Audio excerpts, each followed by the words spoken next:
I must say that Julian has provided us with a sweeping vista. It's really a huge, big picture system thinking. I'm not going to go into that sort of sweeping vista, but I do want to give you a reasonably large-scale picture of the world wheat industry and talk about that. But I think it fits in the context of what Julian has been saying to us. And I must admit, I come away with a sense of excitement and a bit of a feeling in the stomach, my gosh, we have a challenge. And in a sense, that's fantastic. So let's just look at a few of the things that I have prepared for you. I want to just portray the scale of the world wheat industry, so you've got a picture of that. I want to highlight some of the competition that's taking place. Black Sea ports has been important in the last little while.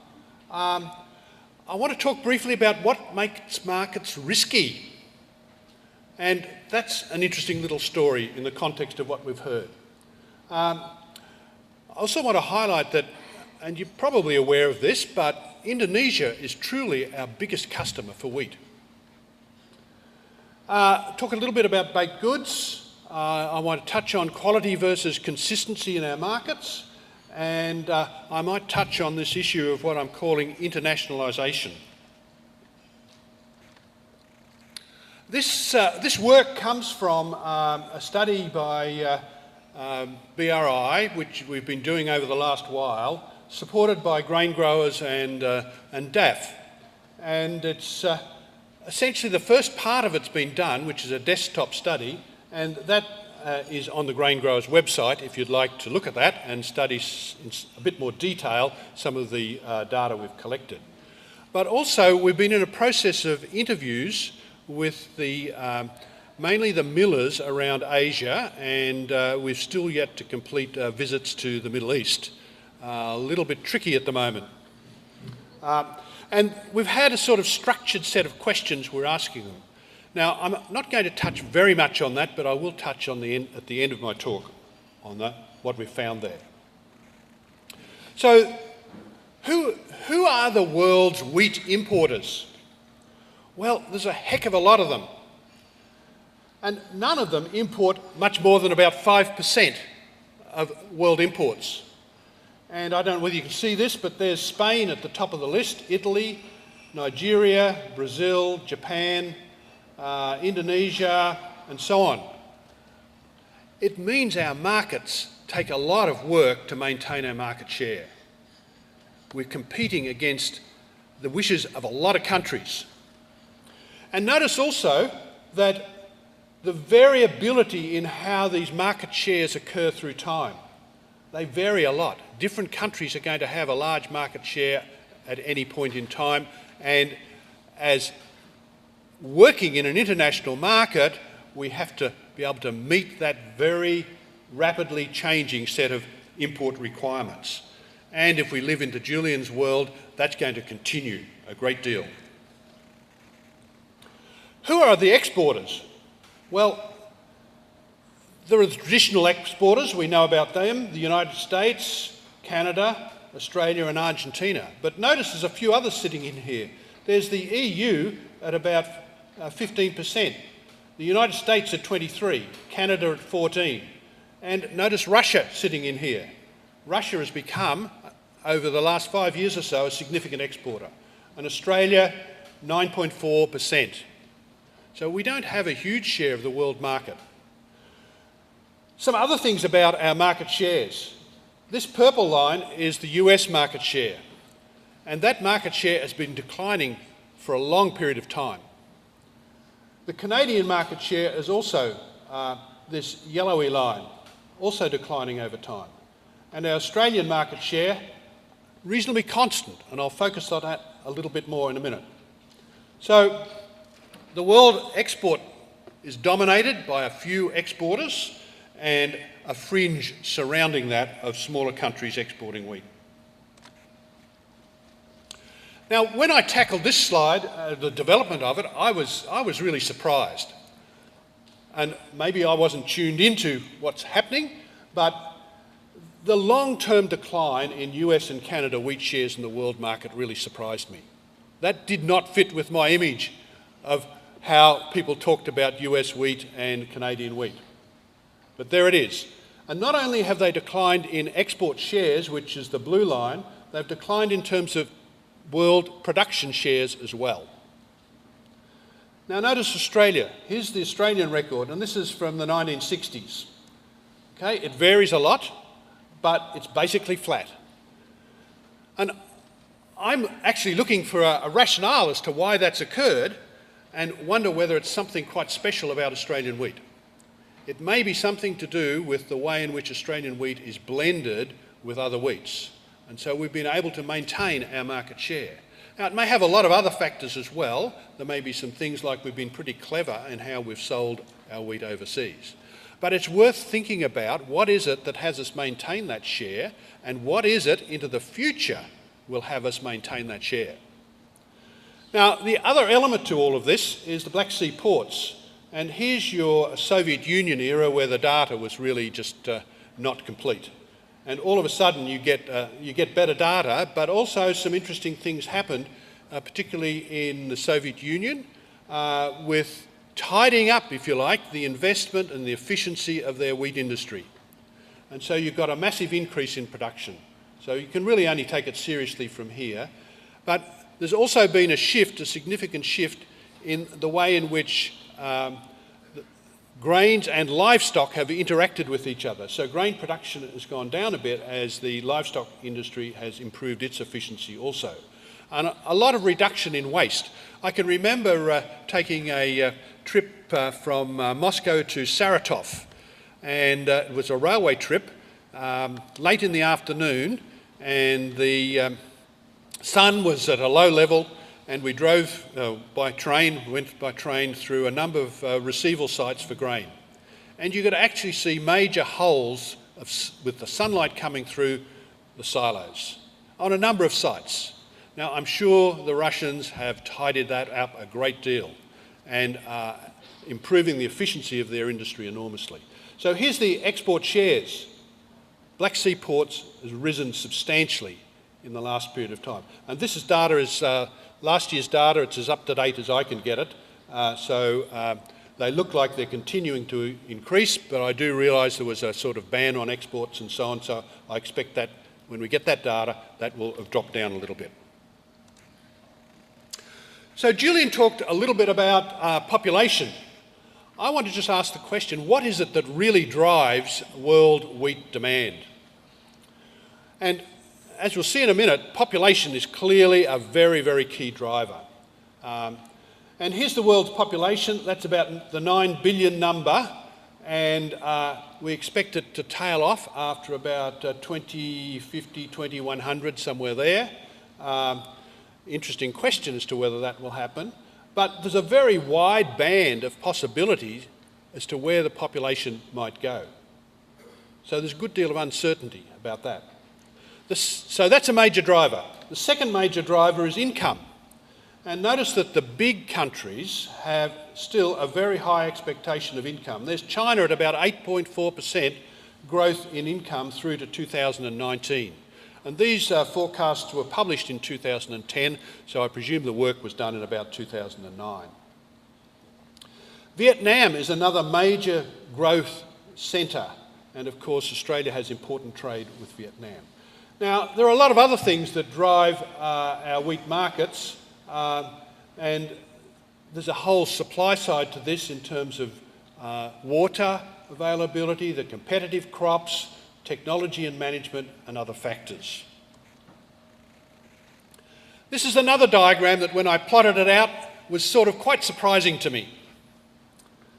This is the world consumption of wheat, the red line. The world production of wheat is the green line. And the variability around that line of the green versus the red essentially drives world prices. It's that bumps your prices around. The other thing to notice is this blue line is world area planted. And notice, the world area planted has not changed at all since the 1960s. Well, that was a surprise to me.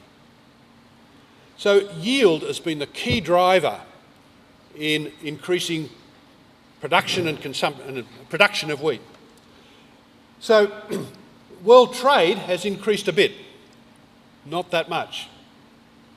And this growth rate, if you look at that growth rate of that red line, it's almost exactly the growth rate of the world's population. So where's our wheat consumed? Well, a fascinating one is Kazakhstan and Azerbaijan consume about 1 kilogram of wheat a day. I find that amazing. That's a lot of wheat, but there you are, that's the statistics. Whether you can, there may be a bit of livestock consumption and so on, I don't know how good those statistics are, but that's a very large number. But the interesting things for us are down here. So China, about 70, 75 kilograms per person per year, down to the Philippines, which is 10 or 12, somewhere in that area. So these will be the growth areas in consumption as incomes grow. And the issue there is really that the rate at which there'll be a substitution away from rice to wheat product consumption. And I'm trying to do some work on that, as it's quite, I think, an important issue in which markets we look at in relation to growth into the future. So I want to now focus on the riskiness of world markets. This is the US Wheat Associates newsletter, and I'd urge you all to take a look at that newsletter. It's very well written, very well informed. Of course, it's from an American point of view.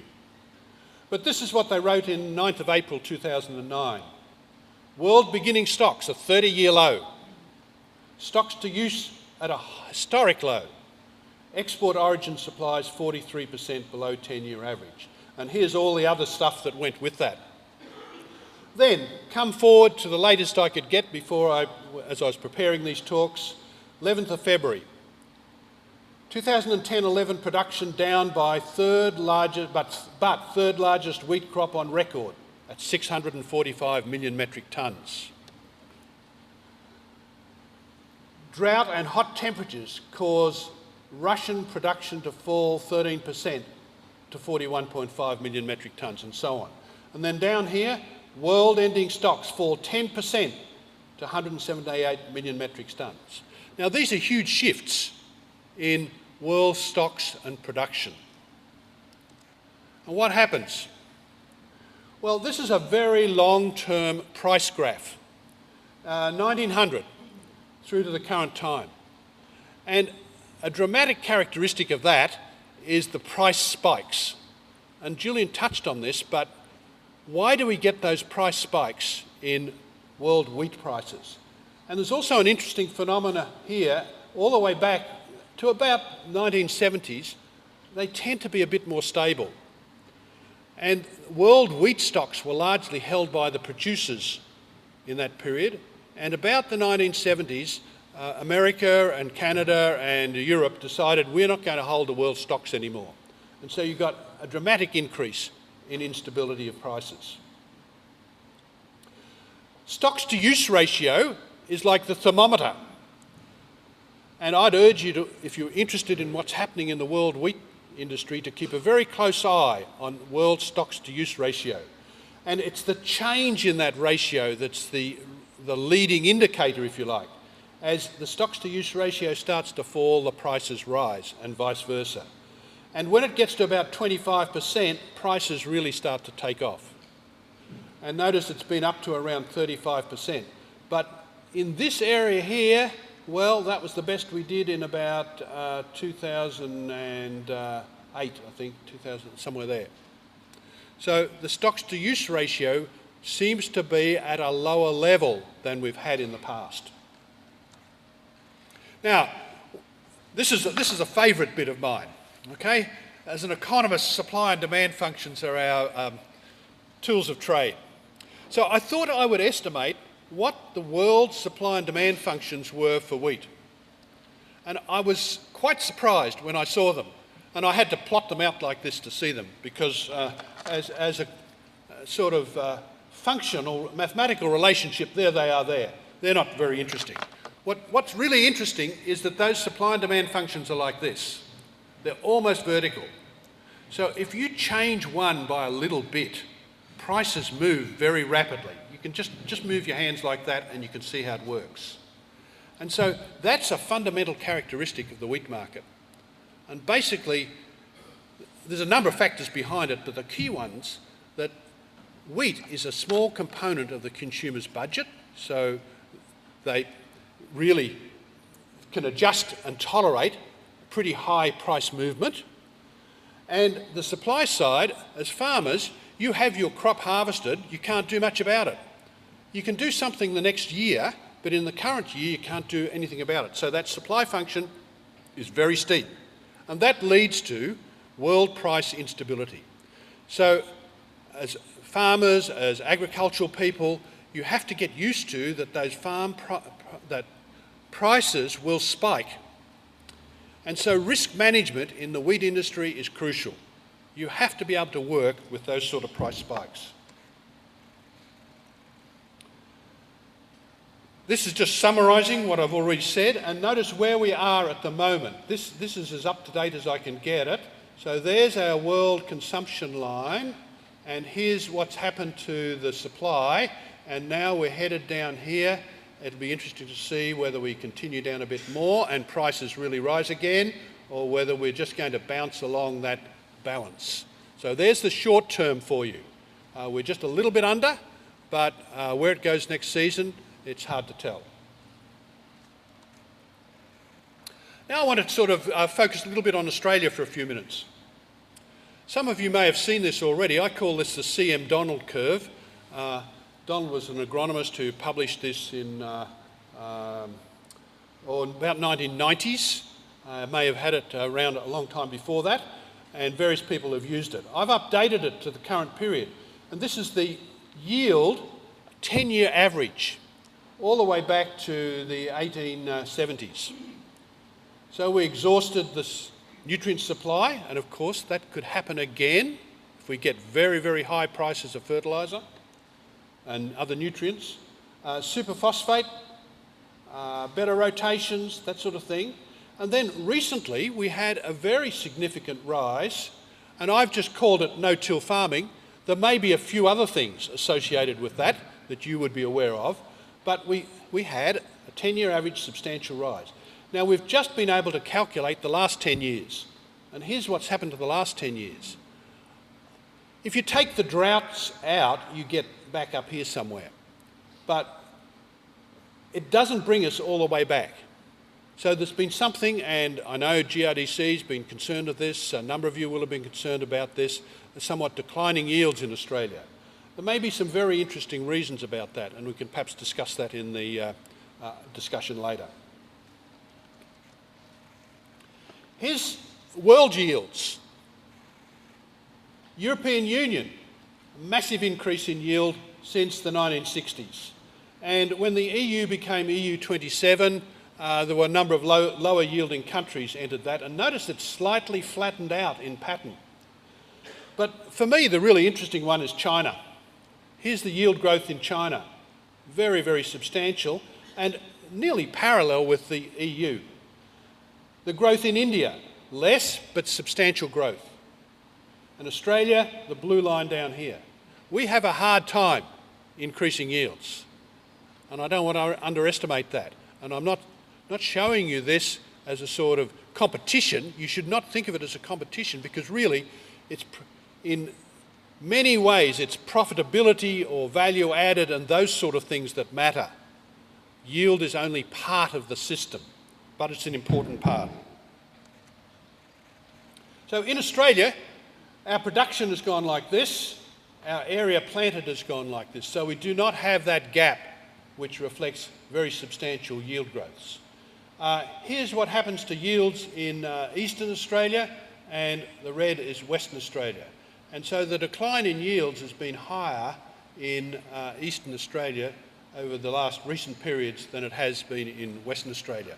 And there's got to be some really interesting questions about that. Is it where we are planting our crops is tougher?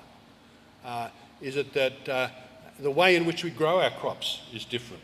But there's clearly some important issues to be dealt with there. So who wants our wheat in the sense? Well, we export about 54%. We use for food domestically about 16%. This is a very old slide. It's hard. I've not been able to update this anymore, but basically each of the three eastern states use about a third of the grain or a bit less than a third of the grain for feed. I said Indonesia was important to us. Well, here's how important Indonesia is to us. So these are 5-year averages, and the recent trade with Indonesia is much higher than this, but that's about 2.5 million tonnes is exported to Indonesia. Our nearest, next large-scale exporter is Malaysia, and close by that is Japan, at about 1 million tonnes. Indonesia then is a very important trade partner for us. And look at the unit values. This is sort of like the price, but it's based on the trade data. And this is the trade data at import. This is the import unit value. And that's about $250 for Indonesia. These are US dollars. And where's Japan? Japan is about $300. Okay? So Japan per unit is a more valuable market. But if you multiply those up, Indonesia is about $500 million and Japan is about $0.3 billion. So that gives you a perspective on the significance of our Indonesian market. Now also we have a very high unit value for Italy, and that's durum wheat, which has a high value. The way in which these vary over time, they vary dramatically over time. And here's Indonesia. This is our export in tonnes to 1,000 tonnes to Indonesia, and a whole bunch of variation in other countries here. In terms of containers, that's bulk exports I've talked about. Containers, Vietnam is probably our most important container market. And India, this is a spike we had of India in late 2009, early 2010.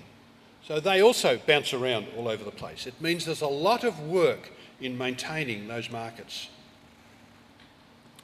The bulk exports, here's the bulk share, 40% APW, and about 13% APH, 15% AH. Flour, what happens to our flour? Most of it is used in bread in Australia, 37%. Food manufacturers about 15% and industrial uses about 24%. And there's the time path of our flour usage.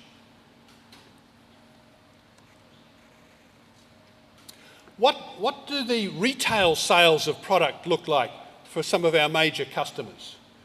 Well, it's pretty interesting. 40% of the retail bread, bakery and noodle market is is noodles in Indonesia. In Australia, about 39% of it is bread. In Malaysia, 22% noodles, and in Japan, about 30% noodles. So these markets differ in combinations of products very substantially.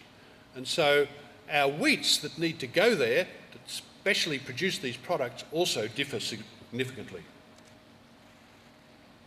Now, nearing the end, I want to touch on, it's a different perspective altogether. I want to touch on the, if you like, a part view of the future. And it's about the nature of a commodity. So this is what I call the relative price axis, and this is the cost to service the market. And if you think about computers, when I first got a computer, it was a long time ago, I bought it, went into the shop and bought it, and that was practically the end of it. No service, I had to program the thing myself, I had to install it, buy monitors and all that sort of thing. So it had a high price, but a very low cost to service the market. Wheat is a commodity and sits right in the commodity magnet.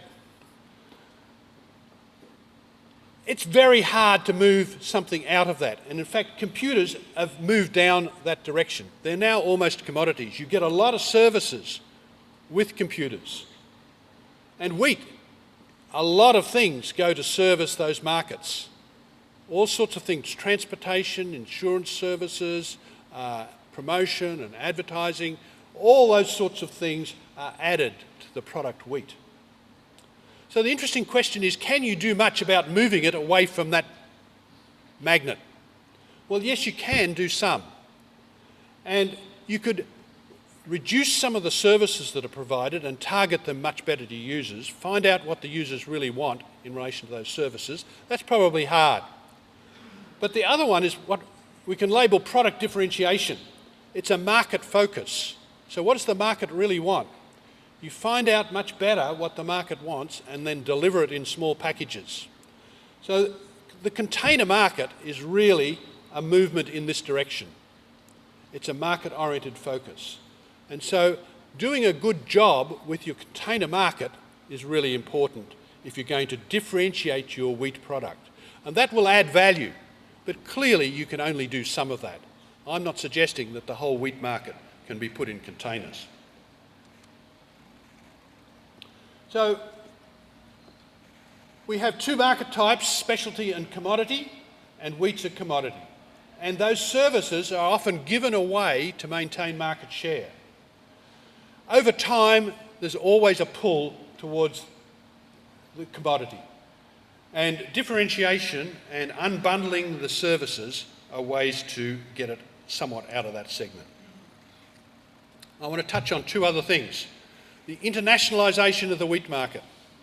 That's been happening quite dramatically in the last couple of years, as we've moved away from a regulated framework to now we've basically got three major international companies and a couple of domestic companies servicing the major part of our wheat market.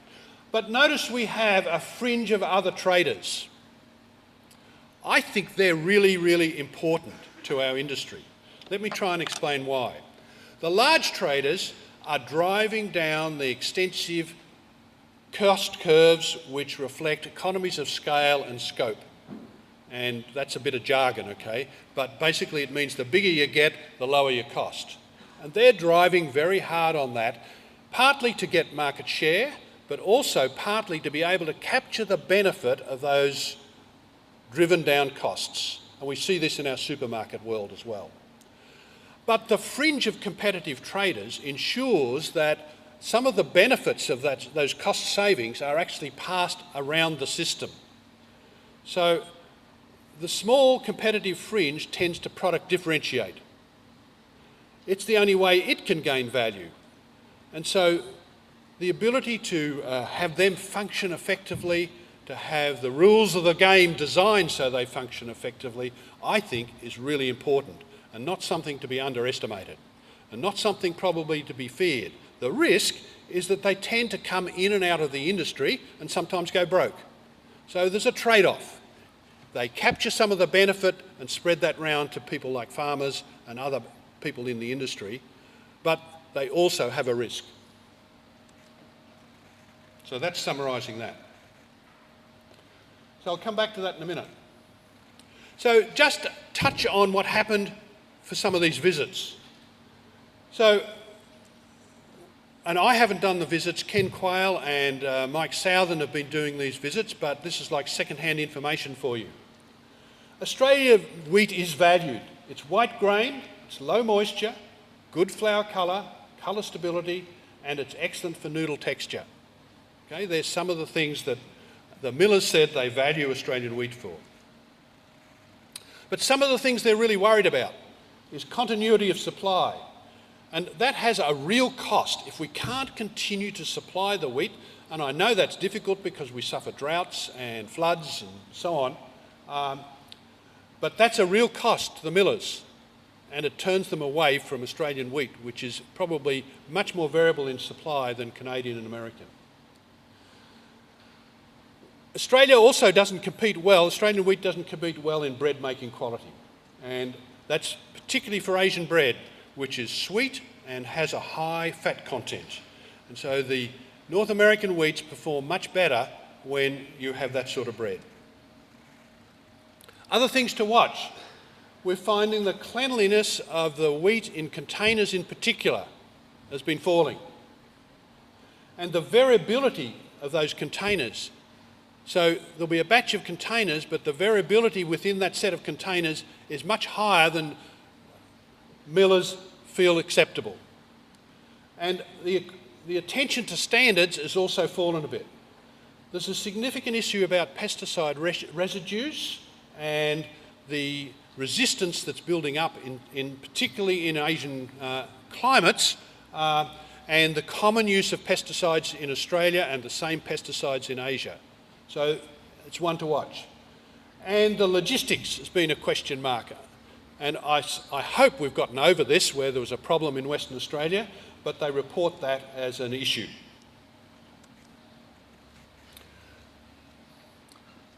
So just wrapping up, export standards may be really quite important for us. We need to provide better information to our Asian markets, better technical support. They were not very keen on-farm QA or genetically modified wheat. So there's a very summary view of some of the visits that were undertaken. Finally, the wheat industry is clearly complex and large. Black Sea ports are serious competition to us. We're going to have price spikes no matter what. We need to look after Indonesia, and consistency and quality are going to be a real issue in maintaining our market share. Thank you very much. Yeah. Can we expect bigger problems of continuity of supply because of the separation of the East and West?